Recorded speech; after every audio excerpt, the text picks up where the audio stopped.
আচ্ছা ভাইয়া, নিউটনের প্রথম সূত্রটা কি তোমরা সেই ব্যাপারে কি ক্লিয়ার হয়েছো? তোমরা যদি কেউ কোনো কনফিউশন থাকে, আমি তোমাদের সবাইকে রেকমেন্ড করব যে আমার প্রথম ভিডিওটা অর্থাৎ এই চ্যাপ্টারের প্রথম যে ভিডিওটা রয়েছে সেটা তোমরা সবাই দেখে আসো। আর যদি দেখে না থাকো তাহলে তো মাস্ট, কারণ তুমি নিউটনের দ্বিতীয় সূত্রটা বোঝার আগে তোমার জড়তা কি, জড়তার কনসেপ্টটা কি, অ্যান্ড জড়তা থেকে কিভাবে আমরা বলের একটা ইনিশিয়াল ধারণা পেতে পারি সেটা সম্পর্কে কিন্তু আমি প্রথম ভিডিওটাতে খুব ভালো করে আলোচনা করেছি। সো আমরা যদি সবাই প্রথম ভিডিওটা দেখে থাকি এবং নিউটনের প্রথম সূত্র সম্পর্কে খুব ভালো করে বুঝে থাকি, তাহলে আমাদের উচিত হবে আমাদের আস্তে আস্তে এগোনো এবং আমাদের আগানোর যে নতুন টপিকটা হবে সেটা অবশ্যই হবে নিউটনের দ্বিতীয় সূত্র। সো আমরা আজকে শিখব নিউটনের দ্বিতীয় সূত্র কি এবং নিউটনের দ্বিতীয় সূত্র শেখার জন্য আমাদের যে সকল কনসেপ্টগুলো লাগবে, অর্থাৎ ভরবেগ কি এবং পরিবর্তনের হার কি জিনিস এবং ভরবেগের পরিবর্তনের হারটা কি, এই সবগুলা বিষয় যদি আমি ভালো করে জানতে পারি তাহলেই কিন্তু আমি খুব ভালো করে বুঝতে পারবো যে নিউটনের দ্বিতীয় সূত্রটা দিয়ে নিউটন সাহেব আমাদেরকে কি মেসেজ দিতে চেয়েছেন। তো চলো আর দেরি না করে শুরু করে ফেলি। আমি সাদিদ আছি তোমাদের সাথে, থাকবো এই পুরো অভিজ্ঞতা বা চ্যাপ্টার জুড়েই। তো চলো শুরু করা যাক। সো আমাদের যেহেতু আজকের পড়া নিউটনের দ্বিতীয় সূত্র শেখার জন্য আমাদের যেই সকল প্রয়োজনীয় বিষয় রয়েছে সেগুলো আগে আমাদের শিখতে হবে, কারণ আমরা যখন কোনো কিছু শিখব সেগুলো পরিপূর্ণভাবে শেখার চেষ্টা করব।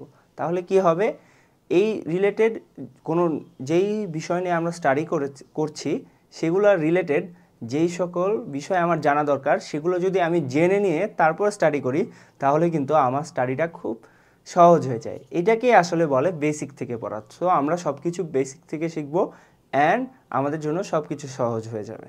রকেট সায়েন্স আর আমাদের জন্য কঠিন থাকবে না।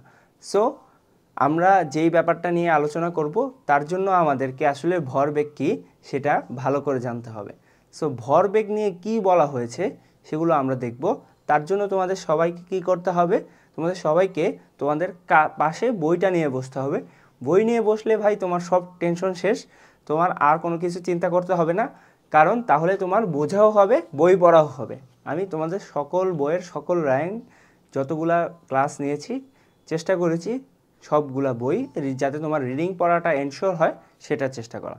সো তোমরা সবাই বই নিয়ে বসো, আমি তোমাদের হেল্প করব ভাই। কোনো বস্তুর উপর বল প্রয়োগ না করা হলে বস্তুর গতি কেমন হয় সেটি নিউটনের প্রথম সূত্রে বলা হয়েছে। অর্থাৎ আমরা প্রথম সূত্র থেকে কিন্তু ভাইয়া জেনে গিয়েছি যে বল প্রয়োগ না করলে নিউটনের প্রথম সূত্র আমাদেরকে বলতেছে যে স্থির বস্তু স্থির থাকবে আর গতিশীল বস্তু চিরকাল গতিশীল থাকবে। এটা কিন্তু তোমরা সবাই পড়েছো, আমার প্রথম ভিডিওতেও আমি খুব সুন্দর করে দেখিয়েছি অনেকগুলো উদাহরণ সহ। তোমরা দেখবে বস্তুর উপর বল প্রয়োগ করা হলে বস্তুর গতি কেমন হয় সেটি নিউটনের দ্বিতীয় সূত্রে ব্যাখ্যা করা হবে। আগের শ্রেণীতে তোমরা জেনেছো যে বেগের পরিবর্তন করতে হলে সেখানে বল প্রয়োগ করতে হয়। নিউটনের প্রথম সূত্র সেই বিষয়টি আবার নিশ্চিত করেছে, কারণ আমরা দেখেছি গতির পরিবর্তনের জন্য কি বাইরে থেকে বল প্রয়োগ করতে হয়, সেটা প্রথমেই রয়েছে সূত্রের। প্রথম সূত্রে কিন্তু বলের বৈজ্ঞানিক সংজ্ঞা কি কিংবা কিভাবে বল পরিমাপ করতে হয় সে সম্পর্কে কিছু বলা হয়নি। বল পরিমাপের পদ্ধতি পাওয়া যায় নিউটনের দ্বিতীয় সূত্র থেকে। অর্থাৎ ভাই আমি নিউটনের প্রথম সূত্র থেকে আসলে বলের দুইটা বৈশিষ্ট্য জানতে পাইছি এবং বল ব্যাপারটা যে আমাদের আসতেছে বা আমরা খুব ভালো করে বুঝবো সেই সম্পর্কে একটা খুব ভালো হিন্ট পাইছি। সো নিউটন আসলে প্রথম সূত্রে আমাদেরকে দ্বিতীয় সূত্র বোঝার জন্য যে সকল কনসেপ্টগুলো লাগবে সেগুলো নিয়ে আইডিয়া দিচ্ছেন, ঠিক আছে, এবং বল জিনিসটা যে উনি এক্সপ্লেন করবেন এটা ওনার প্রথম সূত্র থেকেই বোঝা যাচ্ছে। সো নিউটনের দ্বিতীয় সূত্রটি জানার আগে আমাদেরকে একটা নতুন বিষয়ে পরিচিত হইতে হবে। সেটা কি ভাই? সেটা হলো ভরবেগ। ভরবেগ খুবই ফান্ডামেন্টাল একটা কনসেপ্ট। ভরবেগকে আমরা অনেক সময় শুনেছি ভর এবং বেগের গুণফল হিসাবে, কিন্তু ব্যাপারটা আসলে ম্যাথমেটিক্যালি গুড, ওকে ঠিক আছে, কিন্তু তুমি যদি চিন্তা করো যে এইটা কি ফান্ডামেন্টালি এরকম, ব্যাপারটা মোটেও এরকম নয়। কারণ তুমি যদি ভরবেগকে ভর আর বেগের গুণফল হিসেবেই চিন্তা করো খালি, তাহলে তুমি চিন্তা করে দেখো আলোর কিন্তু কোনো ভর নেই, কিন্তু আলোর ভরবেগ রয়েছে, অর্থাৎ আমি ফোটনের কথা বলছি। ফোটনের কোনো ভর নেই, কিন্তু ফোটনের একটা নির্দিষ্ট ভরবেগ রয়েছে। তাহলে কোনো কিছুর ভর নেই, মানে ভর যদি শূন্য হয় তাহলে সেটার ভরবেগ কি করে থাকা সম্ভব? সো ভরবেগ আসলে কোয়ান্টাম তত্ত্বে চলে গেলে খুব ফান্ডামেন্টাল একটা বিষয় হয়ে যায়, এবং ভরবেগ আসলেও ভাই খুবই ফান্ডামেন্টাল নীতি। কারণ ভরবেগের সংরক্ষণশীলতা যে নীতিটা আছে সেটা কিন্তু সব সময় কনজার্ভ থাকে, অর্থাৎ মানে ভরবেগ মোমেন্টাম সব সিনারিওতে নিউটনিয়ান মেকানিক্সে কনজার্ভ থাকে। সো এটা নিয়ে আমাদের কোনো কনফিউশন থাকা যাবে না, অর্থাৎ ভরবেগ এই জিনিসটা নিয়ে আমাদের কোনো রকম যদি কনফিউশন থাকে তাহলে কিন্তু আমরা নিউটনিয়ান মেকানিক্সই ভালো করে বুঝতে পারবো না। জন্য আমাদের সবার উচিত ভাই ভরবেগ কী জিনিস নিউটনিয়ান মেকানিক্সে অ্যাটলিস্ট এটা খুব ভালো করে বোঝা। ঠিক আছে, তো চলো আমরা দেখি বইয়ে কী লেখছে। ভরবেগের ধারণা, যদি কেউ বাইসাইকেলে করে 1 মিটার পার সেকেন্ড বেগে তোমার দিকে আসে, তাহলে তুমি ইচ্ছা করলেই তার সাইকেলের হ্যান্ডেলে হাত রেখে সেটাকে থামিয়ে দিতে পারবে। কিন্তু কেউ যদি 1 মিটার পার সেকেন্ড বেগে এসে একটি গাড়ি চালিয়ে নিয়ে আসে, তুমি কিন্তু তাহলে হাত দিয়ে গাড়িটি থামাতে পারবে না। যদিও সাইকেল আর গাড়ি দুটোই কিন্তু ঠিক একই বেগে গতিশীল, দুটোর পার্থক্য আসলে ভরের। অর্থাৎ এইখানে যেই কথাটা বলছে ভাই সেটা হলো, তোমাকে যদি তোমার ফ্রেন্ড সে একটা সাইকেলে 1 মিটার পার সেকেন্ড বেগে এসে, তাহলে তুমি কিন্তু খুব সহজেই সাইকেলের সামনে হ্যান্ডেলটা ধরে সেটাকে কিন্তু থামাই দিতে পারতেছো।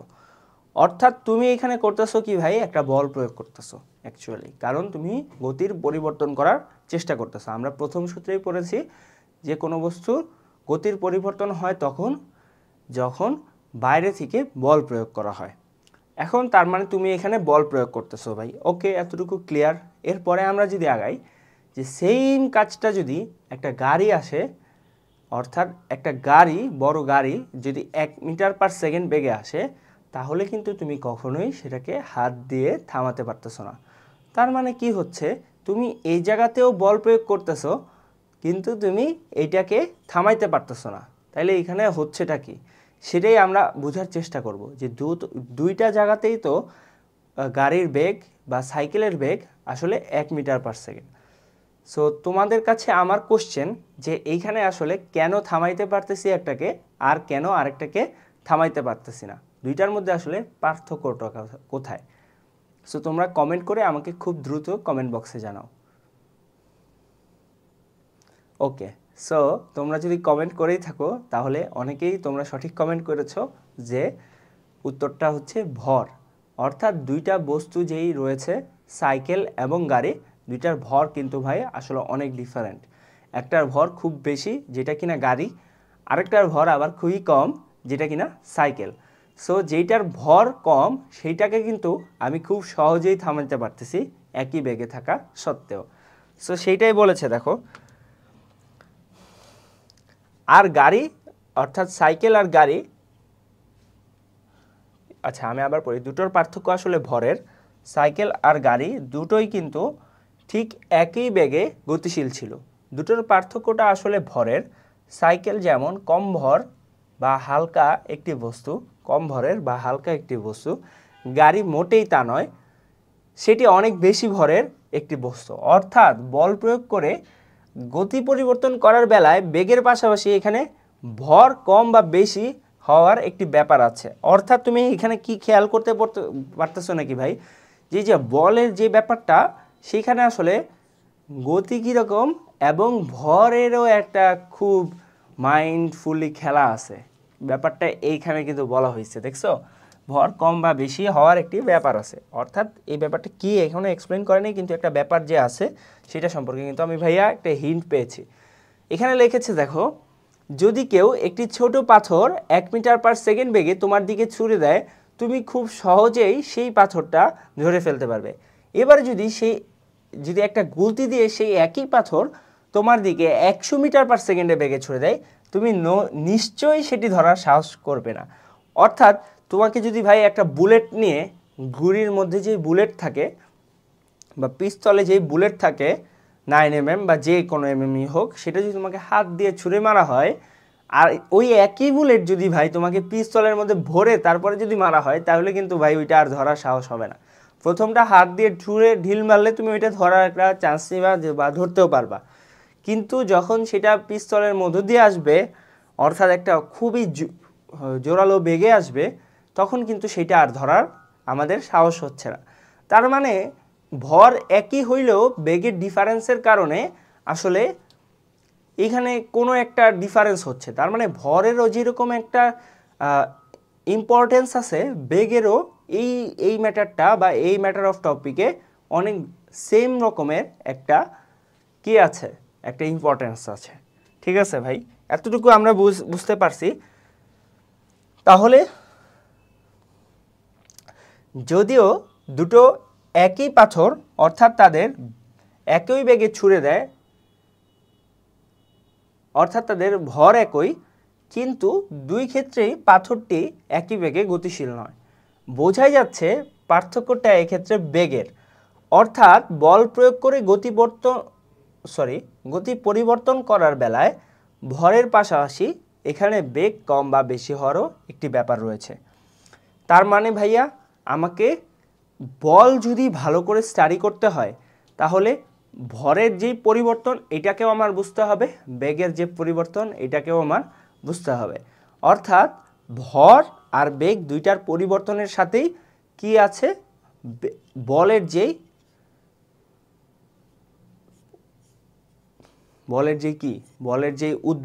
উদ্ভূত হওয়ার যে কারণ অর্থাৎ বল যে প্রয়োগ করতেছি সেটার একটা ডাইরেক্ট রিলেশন রয়েছে।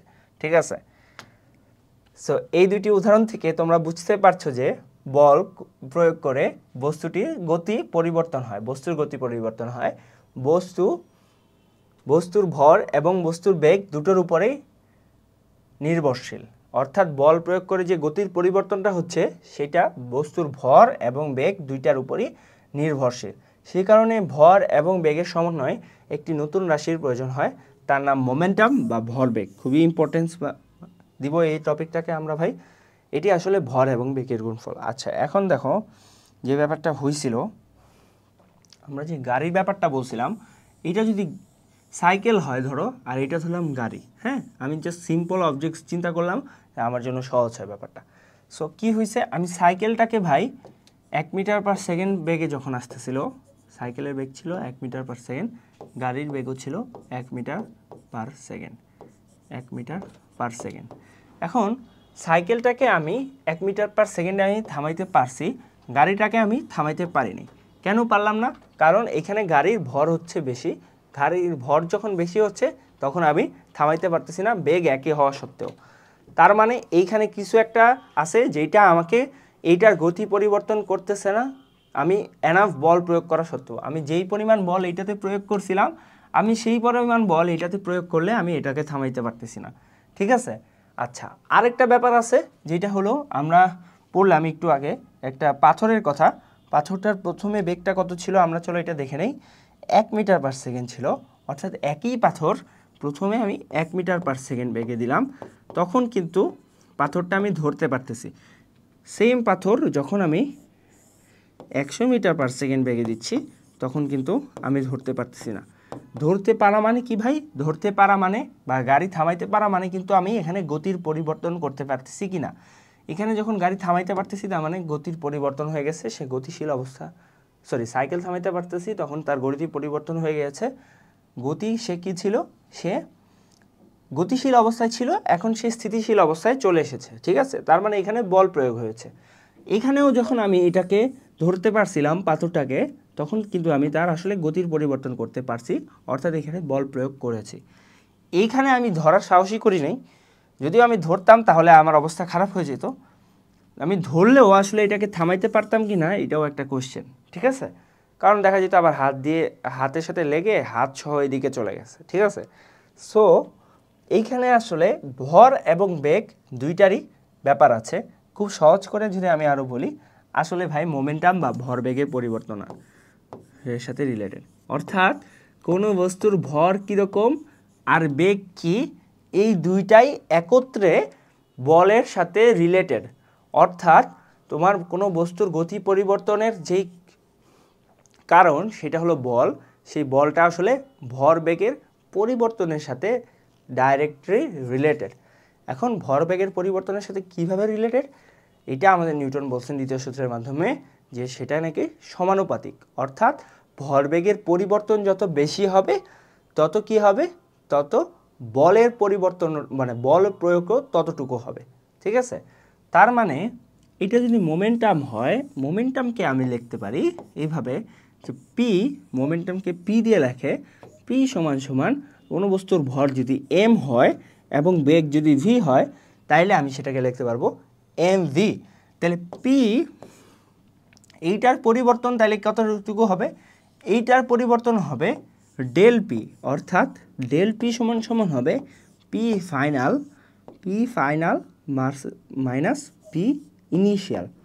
ঠিক আছে, অর্থাৎ আদি ভরবেগ এবং শেষ ভরবেগের যে পার্থক্যটা আছে সেটাই হবে কি ডেল পি বা ভরবেগের পরিবর্তন। এখন এটা এরকমও হইতে পারে যে ভর পরিবর্তন হয়েছে, বেগ পরিবর্তন হয় নাই, অথবা ভর পরিবর্তন হয় নাই, বেগ পরিবর্তন হয়েছে। অর্থাৎ এইটাকে এইভাবেও লেখা যেতেছে যে এরকম হইতে পারে যে এম কনস্ট্যান্ট ছিল তখন ভি এর পরিবর্তন হয়েছে, অথবা আবার এইভাবেও লেখা যেতে পারে যে ভি কনস্ট্যান্ট ছিল এম এর পরিবর্তন হয়েছে, অথবা এরকমও হইতে পারে যে ভিও পরিবর্তন হয়েছে এমও পরিবর্তন হয়েছে, অর্থাৎ del v into del M.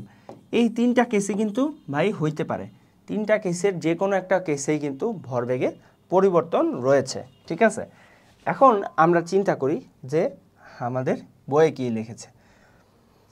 ধারণা হতে পারে যেহেতু ভর এবং বেগ নামে দুটি রাশি রয়েছে, তাই তাদের গুণফল দিয়ে আরেকটি নতুন রাশি সৃষ্টি করার কোনো প্রয়োজন কি ছিল না। এটি আমাদের দৈনন্দিন পরিচিত জীবনের জন্য তোমাদের ধারণা সত্যি, কিন্তু তোমরা জেনে অবাক হবে যখন কোনো বস্তুর বেগ আলোর বেগের কাছাকাছি পৌঁছে যায় তখন ভর বেগ আর শুধু ভর এবং বেগের গুণফল নয়।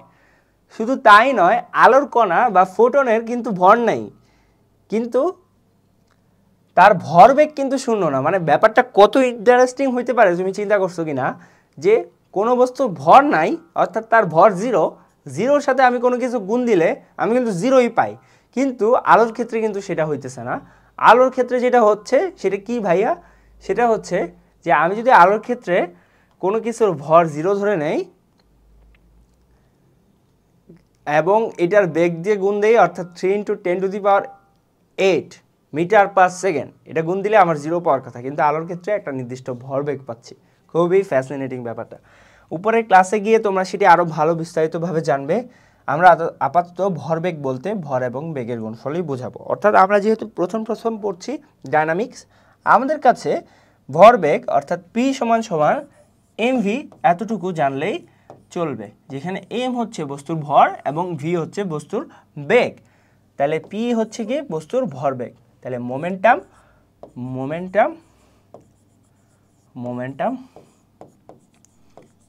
Is equal to mass times velocity.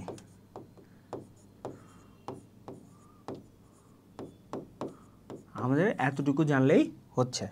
ঠিক আছে, ভরবেগকে প্রকাশ করা হয় ইংরেজি পি অক্ষর দিয়ে। ভর এবং বেগ যদি যথাক্রমে এম এবং ভি হয় তাহলে পি সমান সমান এমভি, এই কথাটাই আমরা বলেছি। ভরবেগের একক পাওয়া যায় কেজি এবং বেগের একক গুণ করে, অর্থাৎ কেজি মিটার পার সেকেন্ড হলো ভরবেগের একক। যেহেতু বেগের দিক আছে তাই ভরবেগেরও দিক আছে, বস্তুর বেগের দিকই হচ্ছে তার ভরবেগের দিক, অর্থাৎ বস্তুটা যেই বেগে যেই দিকে যাচ্ছে ভরবেগের বেগটাও কিন্তু ঠিক সেই দিকে হচ্ছে। এখন দেখো উদাহরণ 1, আমাদের উদাহরণটা আমরা দেখি। আগের অনুচ্ছেদে সাইকেলের, গাড়ি এবং পাথরের বেগের মান দেওয়া হয়েছিল, ভরের মান দেওয়া হয়নি। যদি সাইকেলের ভর 75 কেজি, গাড়ির ভর 2000 কেজি এবং পাথরের ভর 5 গ্রাম হয় তাহলে চারটি ক্ষেত্রেই ভরবেগ কত? আচ্ছা, এখন আমরা যেহেতু জানি ভরবেগ পি সমান সমান এমভি, তাহলে আমাদের যেহেতু চারটা কেসে আমরা চিন্তা করি যে ভরবেগ কী কী হইতে পারে। প্রথম কেস দেখো, প্রথম কেসে আমরা সাইকেলের ভরবেগ বের করব। তাই পি অফ সাইকেল সি আমি লিখলাম, হ্যাঁ সি ওয়াই লিখলাম সাইকেল, কারণ কারো সি, সো আমি সাইকেল লিখলাম। সো সাইকেলের ভর দেওয়া আছে কত ভাই, এমটা আমি বসাবো, এমটা আমি বসালাম 75 কেজি, ঠিক আছে 75 কেজি। আচ্ছা, ইন্টু সাইকেলের বেগ দেওয়া কত ছিল ভাই, বেগ দেওয়া ছিল 1 metre per second, 1 metre per second. তাইলে ভাই সাইকেলের ভরবেগ কত আসতেছে ভাই, সাইকেলের ভরবেগ আসতেছে 75 ইন্টু 1 করলে ভাই 75ই থাকে, আর একক হচ্ছে কেজি মিটার পার সেকেন্ড। এটা কিন্তু সাইকেলের ভরবেগ আমার বের হয়ে গেল, ঠিক আছে। এরপরে আমি যদি কারের ভরবেগ বা গাড়ির ভরবেগ বের করি, পি অফ সি আর, কার হবে, কারের ভরটা আমি বসাবো ভাই, কারের ভরটা আমি বসাবো। সো এইটা হবে 2000 কেজি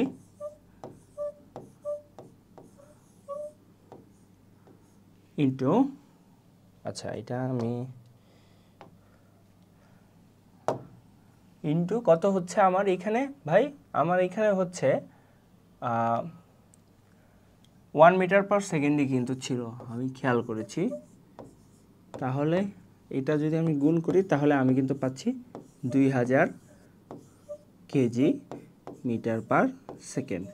তাহলে কিন্তু আমরা সাইকেল আর গাড়ির ক্ষেত্রে ভরবেগ বের করতে পারছি। এখন পাথরের ক্ষেত্রে আমার দেখো ভাই দুইটা কেস ছিল, একটা কেসে তার ভর, সরি দুইটা কেসেই তার ভর একই থাকলেও, অর্থাৎ একই পাথর নিয়ে যেহেতু কাজ করেছি তাই ভর একই থাকবে, কিন্তু বেগ কিন্তু ডিফারেন্ট ছিল। অর্থাৎ প্রথম ক্ষেত্রে বেগ ছিল 1 মিটার পার সেকেন্ড এবং দ্বিতীয় ক্ষেত্রে আমার বেগ ছিল কি 100 মিটার পার সেকেন্ড। তো আমরা প্রথম ক্ষেত্রে বের করি, তাহলে পাথরের ক্ষেত্রে হবে স্টোন, তাহলে এইটা প্রথম ক্ষেত্রে কত ছিল, প্রথম ক্ষেত্রে পাথরের ভর কিন্তু একই ছিল, তাহলে 5 গ্রাম। যেহেতু আমরা গ্রাম এককে কাজ করি না, সো আমরা কি করার চেষ্টা করতে পারি, আমরা এটাকে পরে কেজিতে কনভার্ট করতে পারি। আমরা আগে এমনি করি 5 gram into 1 metre per second, ঠিক আছে। সো এটাকে যদি আমি লিখি তাহলে হবে 5 গ্রাম মিটার পার সেকেন্ড। আবার দ্বিতীয় ক্ষেত্রে আমি যদি চিন্তা করি এস প্রাইম, তাহলে হবে 5 gram into 100 metre per second, 100 metre per second সমান সমান হবে 500 গ্রাম মিটার পার সেকেন্ড। এখন এটাকে কেজিতে কনভার্ট করা খুবই সহজ ভাই, কেজিতে আমি যদি দুইটাকে 1000 দিয়ে ভাগ দিয়ে দেই তাহলে কিন্তু কেজি হয়ে যাবে, কেজি, কারণ 1 গ্রামে 1/1000 কেজি, এটা আমরা সবাই জানি। সো এটাকেও যদি আমি 1000 দিয়ে ভাগ দিয়ে দিই তাহলে এটা আসবে 0.5 কেজি মিটার পার সেকেন্ড। দেখছো ভাই খুবই সহজ, খুবই সহজ। এইটুকি আমরা বুঝতে পারছি নাকি, এইটুকি আমরা বুঝতে পারছি কিনা সেটা আমাকে কমেন্ট বক্সে সবাই জানাই। চলো আমরা এবার বইতে কি উত্তর দিয়েছে সেটা দেখে নেই। বইতে দেখো সাইকেলের ভরবেগ বের করছে 75 কেজি মিটার পার সেকেন্ড, যেটা আমাদের সাথে কারেক্ট হয়েছে। এইখানে দেখো, আচ্ছা আমি মনে হয় এটার অ্যান্সারটা লিখিনি, এইটা হবে ভাই কয়টা 0.005 কেজি মিটার পার সেকেন্ড। আচ্ছা, দ্বিতীয় ক্ষেত্রে গাড়িটা বের করেছে, দেখো গাড়িটাও কিন্তু 2000 কেজি মিটার পার সেকেন্ড হয়েছে। তৃতীয় ক্ষেত্রে দেখো আমরা গ্রামকে কেজিতে কনভার্ট করে নিয়েছি, এরপরে আমরা এটাকে বেগ দ্বিগুণ দিয়ে দিয়েছি, তাহলে দেখো 0.005 কেজি মিটার পার সেকেন্ড, আর লাস্টেরটার ক্ষেত্রে 0.5 কেজি মিটার পার সেকেন্ড। এতটুকু কি আমরা সবাই ক্লিয়ার কিনা ভাই? ক্লিয়ার থাকলে আমরা কিন্তু আগাতে পারি। আমরা কিন্তু ভরবেগ কীভাবে ক্যালকুলেট করতে হয় সেটা কিন্তু শিখে গিয়েছি, সেটা নিয়ে আর কোনো সমস্যা নেই আমাদের। এখন আমাদের যেটা কাজ সেটা হলো পরিবর্তনের হারটা কী জিনিস সেটা আমরা খুব ভালো করে বুঝবো। অর্থাৎ পরিবর্তনের হার বলতে আসলে কি বোঝায়, পরিবর্তনের হার কোথায় কিভাবে কাজে লাগতেছে আমাদের বল বুঝতে গিয়ে, সেটা আমরা বোঝার চেষ্টা করব। আচ্ছা, তোমাকে যদি বলা হয় পরিবর্তনের হার কি, তাহলে তুমি আমাকে অ্যান্সারটা কি দিবা? পরিবর্তনের হার কি এটা খুব ভালো করে আন্ডারস্ট্যান্ড বা বোঝা যায় যখন আমরা এই ব্যাপারটা চিন্তা করি। দেখো আমার সাথে মিলে কিনা, যে সময়ের সাপেক্ষে যদি কোনো কিছুর পরিবর্তনটা আমরা ক্যালকুলেট করি তাহলে কিন্তু আমরা আসলে পরিবর্তনের হার ক্যালকুলেট করতেছি। অর্থাৎ কতটুকু সময় গেল আর কতটুকু চেঞ্জ আসলো, এই যে ব্যাপারটা, এইটাকে যদি আমি ভাগাকারে লিখতেছি তাইলে কিন্তু আসলে পরিবর্তনের হার পেয়ে যেতেছি। খুবই সহজ একটা ব্যাপার। তার মানে সময়ের সাপেক্ষে কোনো বস্তু পরিবর্তনকে কি বলতেছে? পরিবর্তনের হার। পরিবর্তনের হার আমরা গত ক্লাসে অনেক কিছুর পরিবর্তনের হার পড়েছি। তোমরা যদি না দেখে থাকো তাহলে সবাইকে আমন্ত্রণ জানাচ্ছি যে তোমরা সবাই ক্লাস 8-এর প্রথম যে গতির কথা আছে সেই চ্যাপ্টারটা তোমরা যদি ক্লিয়ার করে আসো, তোমাদের কিন্তু সবার সব রকম এই পরিবর্তনের হার সম্পর্কিত কনসেপ্টগুলো ক্লিয়ার হয়ে যাবে। গতির হারে আমি দেখিয়েছিলাম তোমাদের সবাইকে যে পরিবর্তনের হার কোথায় কোথায় লাগছে আমার। আমি দেখছি যে সরণের পরিবর্তনের হার সেটাকে বলা হইতেছে বেগ, বেগের পরিবর্তনের হার সেটাকে বলা হচ্ছে ত্বরণ, তারপরে দূরত্বের পরিবর্তনের হার সেটাকে বলা হচ্ছে দ্রুতি। অর্থাৎ আমি অনেক রকম পরিবর্তনের হার সম্পর্কেই পড়েছি। তার মানে পরিবর্তনের হার হচ্ছে কি ভাইয়া? খুবই সহজ, যে সময়ের সাপেক্ষে কোনো কিছুর পরিবর্তন, সেটাই হচ্ছে পরিবর্তনের হার। এখন পরিবর্তনের হার নিয়ে দেখো কি লিখেছে।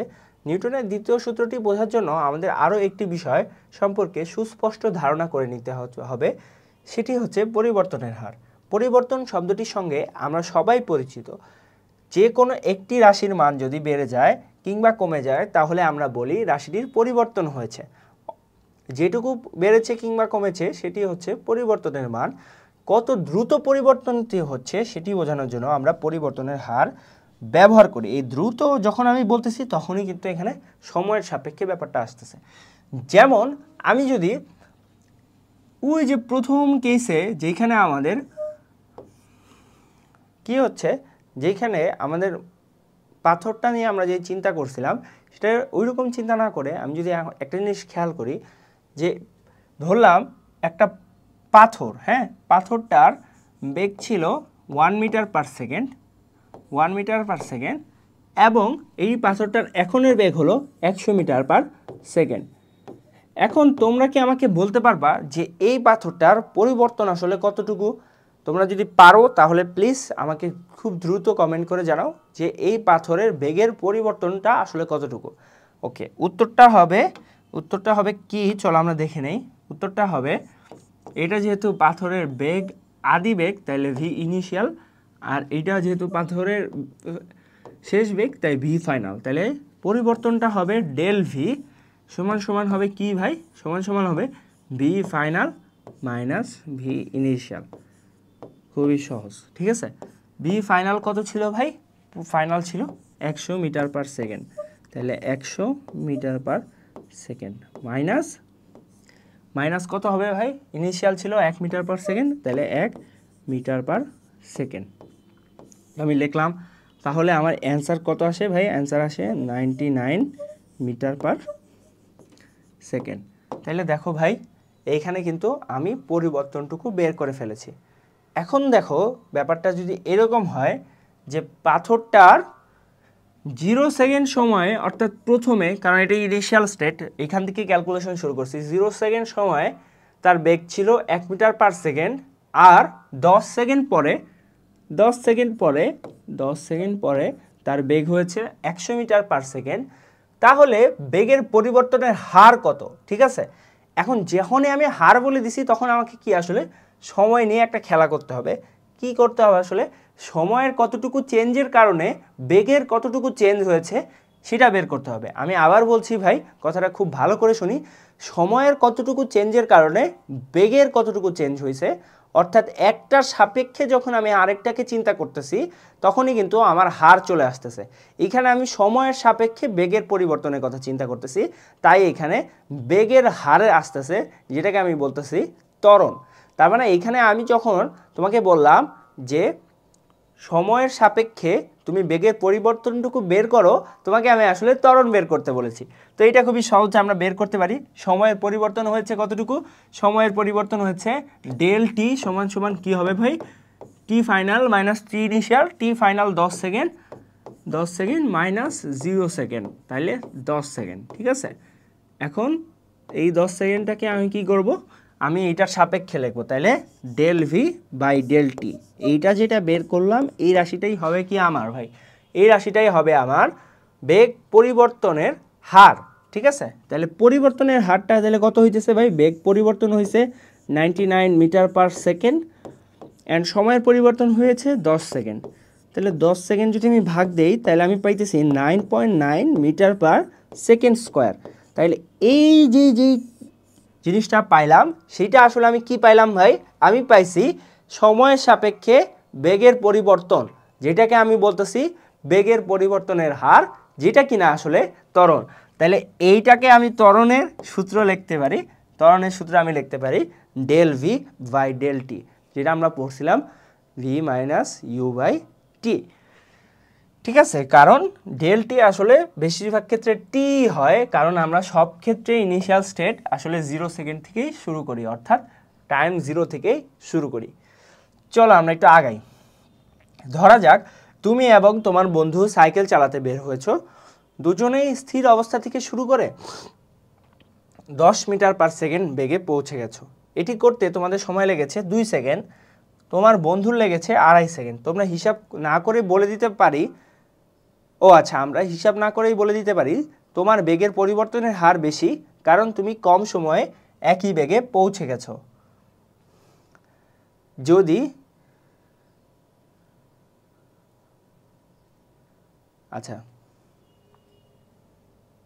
দাঁড়াও, কি লিখেছে আমি একটু বুঝে নিই। ধরা যাক তুমি এবং তোমার বন্ধু সাইকেল চালাতে বের হয়েছো, দুজনেই স্থির অবস্থা থেকে শুরু করে 10 মিটার পার সেকেন্ড বেগে পৌঁছে গেছো।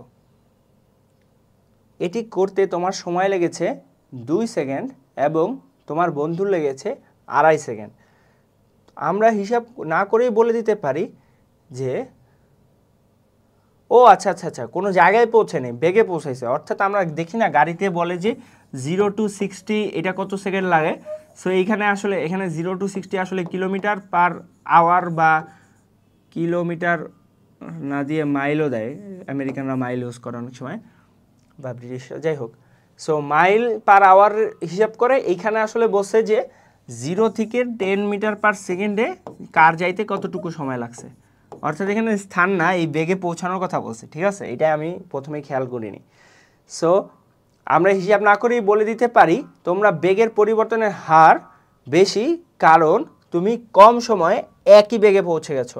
যদি হিসাব করতে চাই তাহলে তার মানে ব্যাপারটা হলো এরকম যে তোমার 0 থেকে 10 মিটার পার সেকেন্ড বেগে যাইতে এটার সময় লাগছে ভাই কতটুকু? এতটুকু যাইতে তোমার সময় লাগছে 2 সেকেন্ড।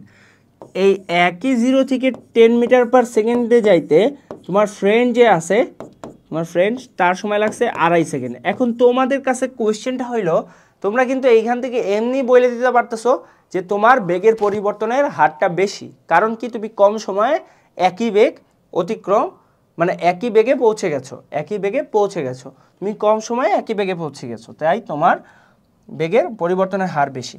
তোমার বেগের পরিবর্তনের হার হবে, তোমার বেগের পরিবর্তনের হারটা কি হবে ভাই? চলো আমরা দেখি। তোমার বেগের পরিবর্তন হার হবে বেগের পরিবর্তন বাই সময়ের পরিবর্তন। খুবই সহজ। বেগের পরিবর্তন কতটুকু হয়েছে ভাই? তোমার বেগের পরিবর্তন হয়েছে 10 - 0, আর সময়ের পরিবর্তন হয়েছে ভাই 2 - 0 এত সেকেন্ড, আর এইটা হয়েছে মিটার পার সেকেন্ড। তার মানে তোমার ক্ষেত্রে বেগের পরিবর্তনটুকু হচ্ছে 10 মিটার পার সেকেন্ড, আর সময়ের পরিবর্তনটুকু হচ্ছে 2 সেকেন্ড, যেটাকে আমি আরও সহজে লিখতে পারি যে পরিবর্তনের হার কতটুকু, বেগ পরিবর্তনের হার সেটা হচ্ছে 5 মিটার পার সেকেন্ড স্কোয়ার, ঠিক আছে? তোমার বন্ধুর ক্ষেত্রে কি লিখি ভাই? আমি তোমার বন্ধুর ক্ষেত্রে যদি আমি লিখি তাহলেও সেম হবে del v by del t, অর্থাৎ তোমার বন্ধুর বেগের পরিবর্তনের হার সমান হবে 10 - 0 metre per second by 2.5 - 0 second. এটা যদি আমি লিখি তাহলে আমি এভাবে লিখতে পারি যে 10 metre per second by 2.5 second, তাহলে এটাকে লিখলে আমি পাবো 4 মিটার পার সেকেন্ড স্কোয়ার, ঠিক আছে? এখন দেখো দুই ক্ষেত্রেই কিন্তু আমি বেগের পরিবর্তনের হার যেটা আছে সেটা কিন্তু ভাই পেয়ে গিয়েছি। তাহলে তোমার বেগের পরিবর্তনের হার 10 মিটার পার সেকেন্ড -0 বাই 2 সেকেন্ড। এই 2 সেকেন্ডটাকেও আমি ভেঙে লিখছি, কারণ ইনিশিয়ালটা 0, এটা আমরা সবসময় জানি, এই জন্য ডাইরেক্ট লিখে দিয়েছে।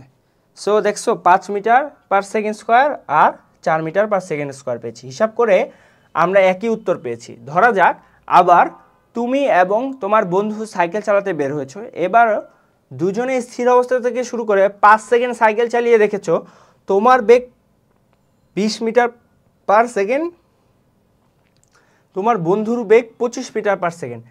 এইবারেও আমরা হিসাব না করে বলে দিতে পারি যে তোমার বন্ধুর বেগের পরিবর্তনের হার বেশি, কারণ একই সময় চালিয়ে তার বেগের মান বেশি হয়েছে। আচ্ছা, আগের কেসটা কি ছিল ভাই? আগের কেসটা ছিল একই বেগে আমরা পৌঁছাইছি, কিন্তু আমার সময় কম লাগছে, আমার বন্ধুর সময় বেশি লাগছে। এইবারে কি হয়েছে ভাই? এইবারে আমি একই সময় ধরে চালাইছি, কিন্তু আমার বেগ কম হয়েছে, আমার বন্ধুর বেগ এইবার আবার বেশি হয়েছে। তার মানে এইবার আমার বন্ধুর বেগের পরিবর্তনের হারটা বেশি। ঠিক আছে, এতটুকু আমরা ক্লিয়ার। ওকে, তাহলে এবারেও আচ্ছা যদি হিসাব করতে চাই তাহলে ব্যাপারটা দেখো, আমরা দুজনেই 5 সেকেন্ড চালাইছি। ঠিক আছে, আমরা যদি দুজনেই 5 সেকেন্ড চালাই তাহলে আমরা যদি হিসাব করি ব্যাপারটা 5 সেকেন্ড চালাইছি, তাহলে আমাদের দুজনের ক্ষেত্রে প্রথম ক্ষেত্রে আমার ক্ষেত্রে যদি হিসাব করি তাহলে আমার ক্ষেত্রে হবে 20 মাইনাস 0 বাই 5 মাইনাস 0 এত মিটার পার সেকেন্ড, আর এখানে সেকেন্ড, এটা যদি ক্যালকুলেট করি তাহলে আসবে 4 মিটার পার সেকেন্ড স্কোয়ার। ঠিক আছে, 4 5 20। হ্যাঁ, এখন আর আমার বন্ধুর ক্ষেত্রে যদি হিসাব করি তাহলে আসবে হলো ভাই 25 মাইনাস 0 বাই 5 মাইনাস 0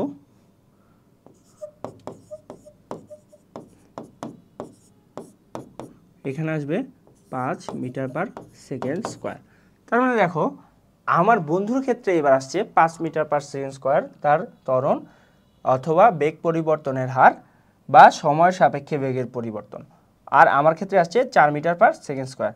এখন দেখো এটাই তোমার এখানে হিসাব করে দিয়েছে। সো আমরা একটু আগে করে ফেলছি, এবার আমরা দেখি যে কী বলছে।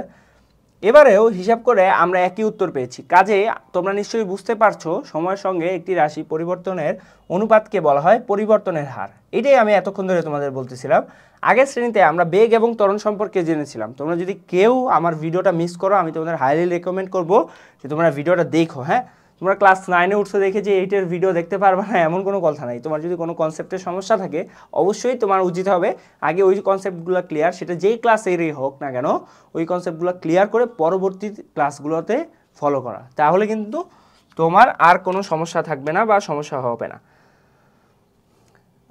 এখন আমরা বলতে পারি সেখানে বেগ ছিল সময়ের সঙ্গে সরণের পরিবর্তনের হার এবং ত্বরণ ছিল সময়ের সঙ্গে বেগের পরিবর্তনের হার। রাইট।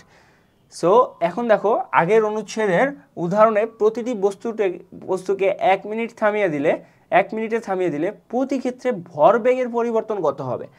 অর্থাৎ তোমাদের ক্ষেত্রে যেটা বলা হয়েছে, ওই যে আমরা আগে যে 4টা উদাহরণ দেখেছিলাম ওইখানে প্রত্যেকটা বস্তুকে 1 মিনিট সময়ে থামিয়ে দিচ্ছে, তাইলে ভরবেগের পরিবর্তন কতটুকু হবে সেটা আমাদের বের করতে হবে। সো আমাদের গাড়ির ক্ষেত্রে ভরবেগ ছিল কত? 2000 কেজি মিটার পার সেকেন্ড। আচ্ছা, এখন দেখো এখানে একটু চিন্তা করতে হবে। এই 2000 কেজি মিটার পার সেকেন্ডের মধ্যে তার ওজন এম ছিল 2000 কেজি, আর তার বেগ ছিল ভি ছিল 1 মিটার পার সেকেন্ড। এখন কোনো বস্তুকে আসলে থামিয়ে দেওয়ার মানে কি, এটা আমাকে কি কেউ বলতে পারো কি না ভাই? তোমরা যদি কেউ বলতে পারো তাহলে খুব তাড়াতাড়ি কমেন্ট বক্সে কমেন্ট করে জানাও যে কোনো বস্তুর বেগ আসলে থামিয়ে দেওয়ার মানে কি, আসলে বেগের কি হবে, থামিয়ে দিলে বেগটা কত হবে। উত্তরটা হলো ভাই কোনো বস্তুকে থামিয়ে দিলে বেগ হবে তার 0। তাহলে 0 মিটার পার সেকেন্ড, অর্থাৎ তার ফাইনাল বেগ হলো 0 মিটার পার সেকেন্ড। ওকে, তার সময়ের পরিবর্তন কতটুকু হয়েছে ভাই? সময়ের পরিবর্তন হয়েছে কত, আমাকে সব সময় দিয়েছে মনে হয় 1 মিনিট, তাই না? চলো আমরা দেখি কি বলছে।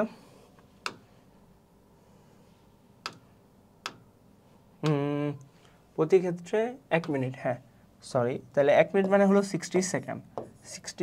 এখন দেখো তাহলে সময়ের পরিবর্তন হলো 60 সেকেন্ড, তাহলে আমি ভরবেগের পরিবর্তনটা বের করতে পারবো না, ভরবেগের পরিবর্তন কি ভাই? ভরবেগের পরিবর্তনের হার, ভরবেগের পরিবর্তনের হার। তাহলে ভরবেগের পরিবর্তনের হার কি হবে ভাই? সময়ের সাপেক্ষে ভরবেগের পরিবর্তন, অর্থাৎ del p by del t. এখন ডেল পি সমান সমান আমি কত লিখতে পারি ভাই? ডেল পি সমান সমান আমি লিখতে পারি, এই ক্ষেত্রে যেহেতু ভর ধ্রুব তাই ভরটাকে আমি লিখব, পরিবর্তন হয়েছে কি ভাই? পরিবর্তন হয়েছে আমার বেগ, তাহলে বেগের পরিবর্তনটুকু আমি লিখব। তাহলে M v f minus v i by del t. এতটুকু যদি আমরা না বুঝি আমাকে জানাবো। এইটুকু কিন্তু আমি আসলে ভরবেগের পরিবর্তনটুকুকেই ভেঙে লিখেছি। আরও সহজে লিখতে পারতাম যে আদি ভরবেগ যদি এইটা হয় ভাই, পি আই যদি এইটা হয়, তাহলে পি এফ যেহেতু থেমে গিয়েছে তাই হবে 0, তাই হবে 0 মিটার পার সেকেন্ড। এটাকে আমি এইভাবেও লিখতে পারতাম ভাই আরও সহজ করে, সেটা হলো পি আই, তাহলে P F minus P I, P F minus P I, ঠিক আছে, P F minus P I. এখন এইটাকে ডেলটি দিব। আচ্ছা, এখন দেখো ভর কত, তাহলে আমি এই ক্ষেত্রে ক্যালকুলেট করে দেখি যে মিলে নাকি দুই জায়গায় উত্তর। ভর হলো 2000, আচ্ছা, তারপরে ফাইনাল বেগ হলো গিয়া 0 আর এখানে হলো 1, তাহলে 0 মাইনাস 1, তাহলে বুঝতেই পারতেছো এটা একটা নেগেটিভ মান আসবে, ডিভাইডেড বাই 60, তাহলে 60। এখানে কি হবে? এখানে হবে মিটার পার সেকেন্ড, এখানে হবে 60 সেকেন্ড।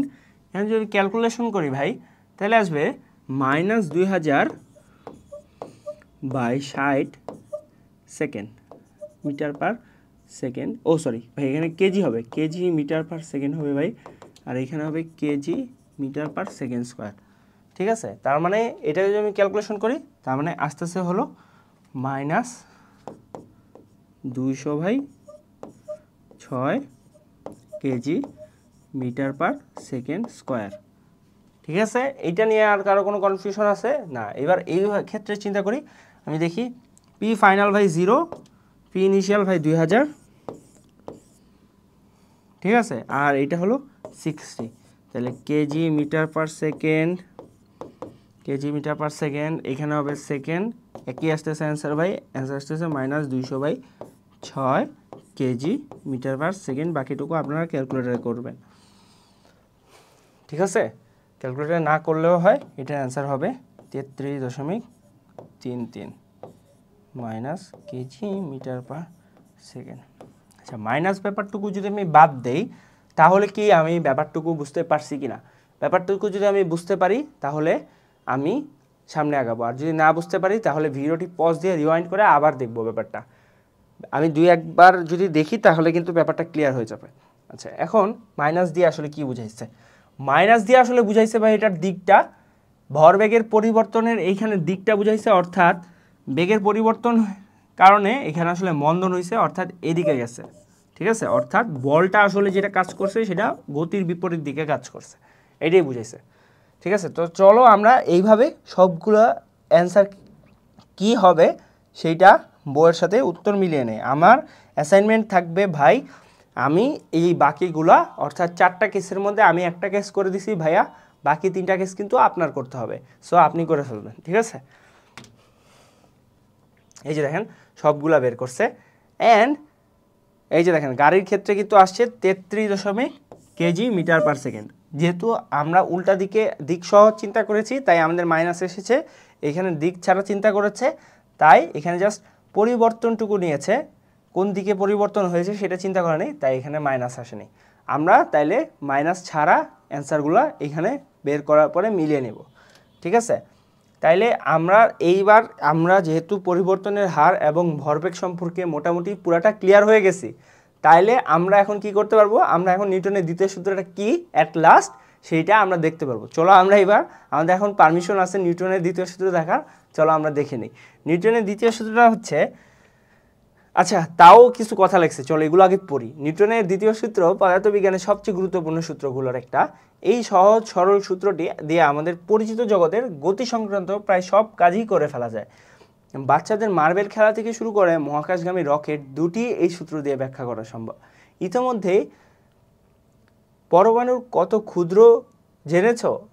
আচ্ছা, ইতিমধ্যেই তোমরা পরমাণু কত ক্ষুদ্র এটাও জেনেছ, আবার আলো কত বেশি বেগে যায় এটাও জেনেছো। এই দুটি ক্ষেত্রে অর্থাৎ পরমাণু আকারের সঙ্গে তুলনীয় মাত্রায় অতি ক্ষুদ্র দৈর্ঘ্য কিংবা আলোর বেগের সঙ্গে তুলনীয় মাত্রার অতি বৃহৎ গতির ক্ষেত্রে নিউটনের সূত্র কার্যকর হয় না। অর্থাৎ খুবই ছোট হইলে অথবা খুবই গতিশীল হইলে নিউটনিয়ান মেকানিক্স আর কাজ করে না, তখন সেটা ফেইলড হয়। কেন? কারণ খুবই ছোট বস্তুর ক্ষেত্রে আমাদের ইউজ করতে হয় কোয়ান্টাম মেকানিক্স, আর খুবই বড় বা খুবই গতিশীল খুব বস্তুর ক্ষেত্রে আমাদের ব্যবহার করতে হয় রিলেটিভিটি বা জেনারেল রিলেটিভিটি, আইনস্টাইনের যেটা রিলেটিভিটি সেইটার কথা বলতেছি। অতি বৃহৎ গতির ক্ষেত্রে আমাদের ব্যবহার করতে হয় আপেক্ষিক তত্ত্বের বা রিলেটিভিটির কথা বললাম যেটা। পরে একটি অধ্যায়ে তোমরা এই দুটি বিষয় সম্পর্কে জানতে পারবে। দৈনন্দিন জীবনে আমরা যেহেতু এর কাছাকাছি মাত্রাতেও যাই না, তাই এদের প্রয়োজনটুকুও আমরা আলাদাভাবে অনুভব করতে পারি না। আমাদের চারপাশের দৃশ্যমান জগতের প্রায় সব কাজকর্মে নিউটনের দ্বিতীয় সূত্র একবারে নিখুঁতভাবে ব্যবহার করা যায়। নিউটনের দ্বিতীয় সূত্রটি এরকম, অ্যাট লাস্ট নিউটনের দ্বিতীয় সূত্র হচ্ছে কোনো বস্তুর ভরবেগের পরিবর্তনের হার, ভরবেগের পরিবর্তনের হার। দেখেন এই কথাটা কিন্তু এখন আমাদের আর অপরিচিত নাই। আমরা যদি প্রথমে পড়তাম তাহলে কিন্তু আমাদের খুবই খারাপ লাগতো, কিন্তু আমরা যেহেতু ভরবেগ কি এটা পড়েছি, ভরবেগের পরিবর্তন কি এটা পড়েছি, তাই ভরবেগের পরিবর্তন হার এই কথাটা ভরবেগের পরিবর্তন কি এটা পড়েছি, পরিবর্তনের হার কি জিনিস এটা পড়েছি, তাই ভরবেগের পরিবর্তনের হার এই ব্যাপারটা আমাদের অপরিচিত নাই, এটা আমরা এখন পুরোপুরি বুঝেছি কি বলছে।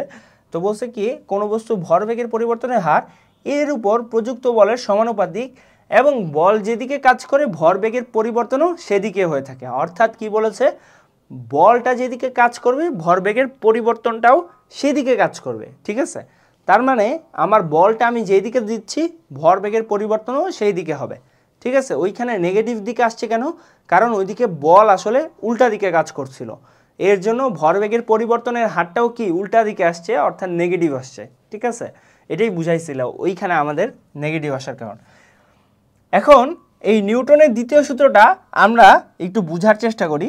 তো আমাদের বলছে যে ভরবেগের পরিবর্তনের হার অর্থাৎ del p by del t, এইটার হার আমাকে বলছে যে প্রযুক্ত বলের যদি এফ হয় সেইটার সমানুপাতিক।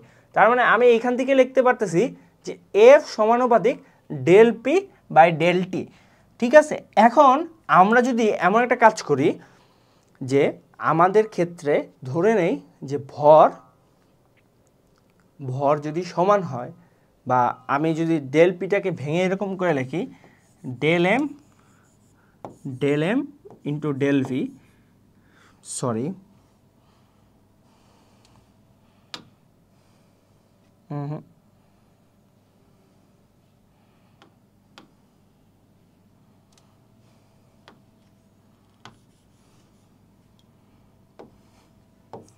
এটাকে কিন্তু এইভাবে লেখা যাইতে পারে যদি আমার ভর আর বেগ দুইটাই পরিবর্তন হয়, ঠিক আছে। ভরের পরিবর্তন এবং বেগের পরিবর্তন যদি দুইটাই হয় তাহলে কিন্তু আমি এভাবে লিখবো। আর যদি খালি ভরের পরিবর্তন হয় এবং বেগের পরিবর্তন না হয় তাহলে ডেল এম ইন্টু ভি এইভাবে লিখতে পারি। ভর ইন্টু বেগের পরিবর্তন এটাও ভরবেগ, ভরের পরিবর্তন ইন্টু বেগের পরিবর্তন এটাও ভরবেগ, ভরের পরিবর্তন ইন্টু বেগ এটাও কিন্তু ভরবেগ, ঠিক আছে। এভাবে লিখতে পারি, ঠিক আছে। এটা আমি 3-4 ভাবে লিখতে পারি। আচ্ছা, তারপরে আরও কি করতে পারি, আমি দেখেন এখান থেকে এফ ইজিক্যাল টু এম এ যেই ব্যাপারটা আছে সেটা কিন্তু বের করতে পারি। এখন দেখো নিউটনের দ্বিতীয় সূত্রে বল এবং ভরবেগের পরিবর্তনের হার মাঝে সমানুপাতিক সম্পর্কের কথা বলা হয়েছে। মনে করো এম ভরের একটি বস্তু ইউ বেগে চলছিল বাইরে থেকে এর সময়, তার মানে এম ভরের একটি বস্তু এখানে কিন্তু ভরকে ধ্রুব ধরে নিয়েছে। আচ্ছা, তারপরে আমরা আগাই।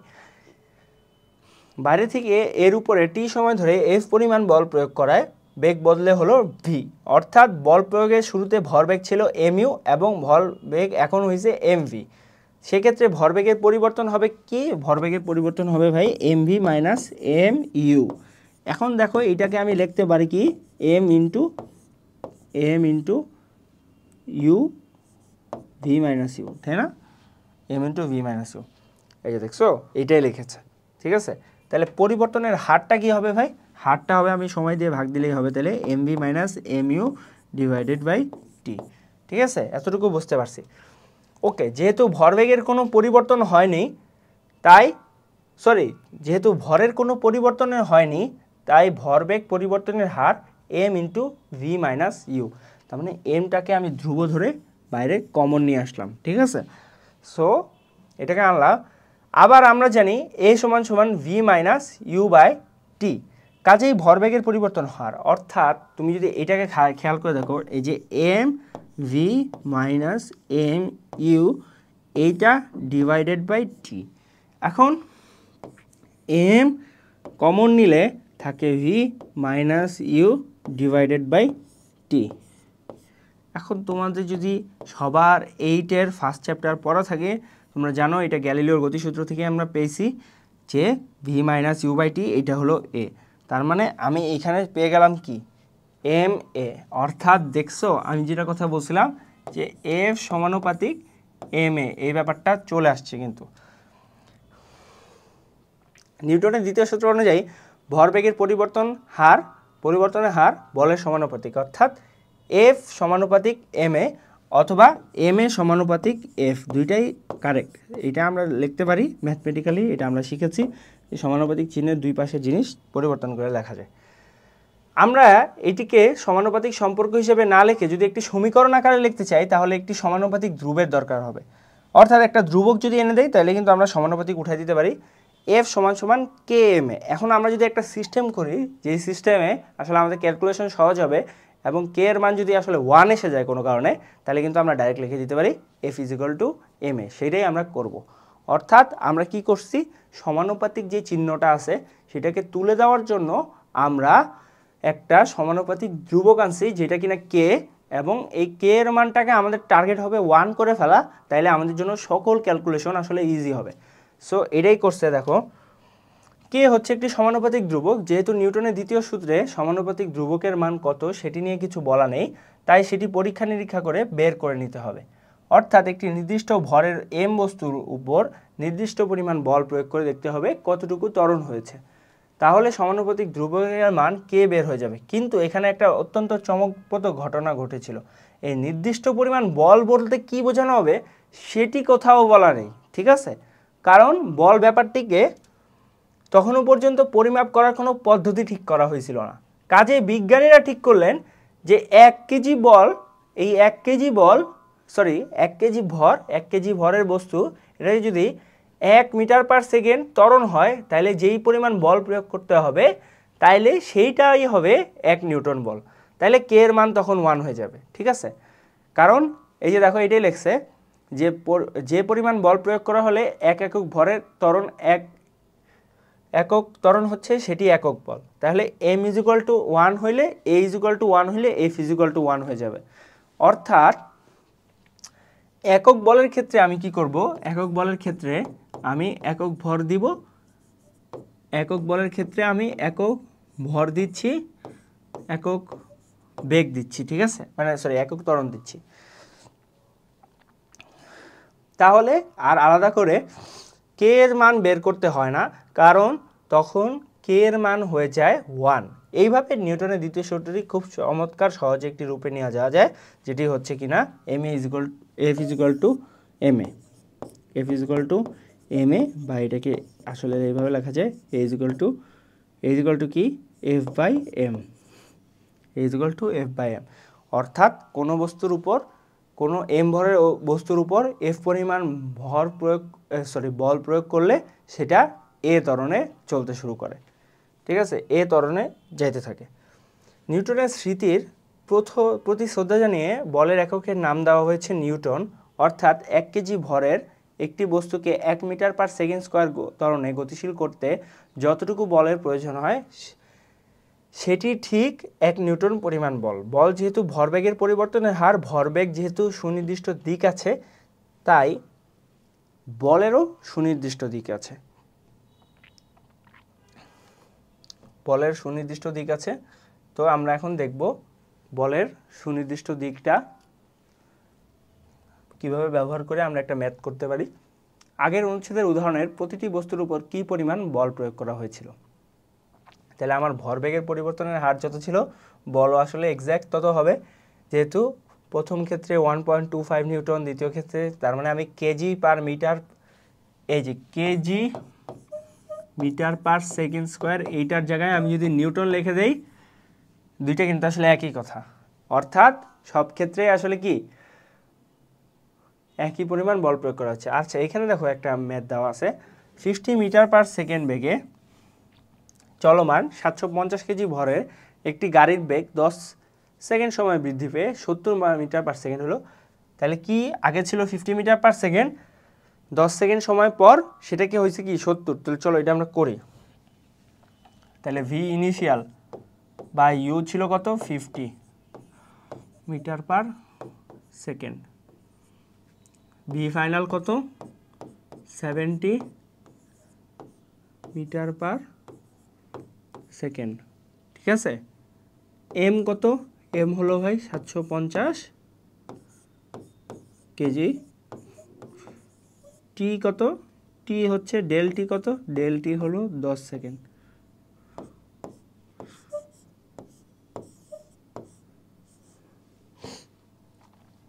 তো ভরবেগের পরিবর্তনটা আমাকে বের করতে হবে, বা প্রযুক্ত বলটা বের করতে হবে, ভরবেগের পরিবর্তনের হার বা প্রযুক্ত বল। তো আমি এটা কিভাবে বের করতে পারি, আমি জানি যে এফ সমান সমান এম এ, এ সমান সমান আমি আবার কি জানি ভাই, এ সমান সমান হলো V minus U divided by T.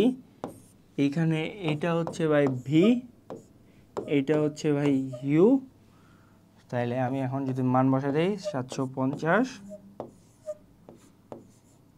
Into V হলো 70 মাইনাস 50 বাই 10, এত, এই টোটালটা আসবে ভাই, যেহেতু বল সেহেতু নিউটন।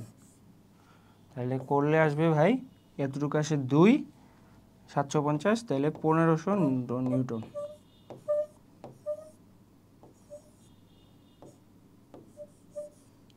নিউটন, ঠিক আছে, 1500 নিউটন। দেখি আমরা অ্যান্সার মিলাই নেই। 1500, আচ্ছা আচ্ছা আচ্ছা, সরি সরি সরি সরি, এখানে কিন্তু ভাই 10 সেকেন্ড সময় বলে নেই, 10 সেকেন্ড সময় তো বলেছে। তাহলে আমরা ভুল কোথায় করেছি বলো? ভুল আমরা মনে হয় ত্বরণ বের করার সময় করেছি। ত্বরণ বের করার সময় কি করেছি? না, এখানে ভুল দেওয়া আছে, এখানে ভুল দেওয়া আছে। দেখো কোথায় ভুল দেওয়া আছে, দেখো 70 থেকে 50 হয়েছে, এখানে সময় ধরেছে 2 সেকেন্ড, ঠিক আছে, এখানে কিন্তু আসলে সময় লেগেছে 10 সেকেন্ড। আমরা ভুল আসলে কোথাও করিনি, বইয়েই ভুল করছে এই ম্যাথটা, এর জন্য আমরা এটা ঠিক করে দিলাম। ঠিক আছে, এখানে কিন্তু বইয়ে ম্যাথটার অ্যান্সার ভুল দেওয়া আছে, এটার অ্যান্সার হবে 1500 নিউটন, যেটা আমরা বের করেছি।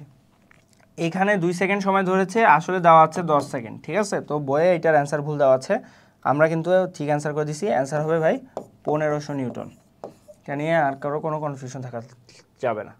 সো আজকে আমরা শিখলাম নিউটনের দ্বিতীয় সূত্র কি, এবং নিউটনের দ্বিতীয় সূত্র শেখার জন্য আমাদের আসলে ভরবেগ এবং পরিবর্তনের হার, এই দুইটা কনসেপ্ট খুব ভালো করে শিখতে হয়েছে ভাই। এবং বইয়ে যে ব্যাটটা ভুল দেওয়া ছিল ওইটাও কিন্তু আমরা ঠিক করে ফেলতে পারছি। আমরা এখন এতটাই কনফিডেন্ট হয়ে গেছি ভরবেগ এবং পরিবর্তনের হার সম্পর্কে। সো আমরা আমাদের এই কনফিডেন্টটা ধরে রাখবো। নেক্সট সেশন যেটা আছে সেখানে আমরা মৌলিক বল কি সেটা নিয়ে খুব ভালো করে ডিপলি আলোচনা করব, এবং মৌলিক বল সম্পর্কিত বিভিন্ন বিষয় নিয়ে আমি তোমাদের সাথে আবার ফিরে আসব। সেই ক্লাস দেখার আমন্ত্রণ জানিয়ে আমি আজকের মতো বিদায় নিচ্ছি। আল্লাহ হাফেজ, আসসালামু আলাইকুম।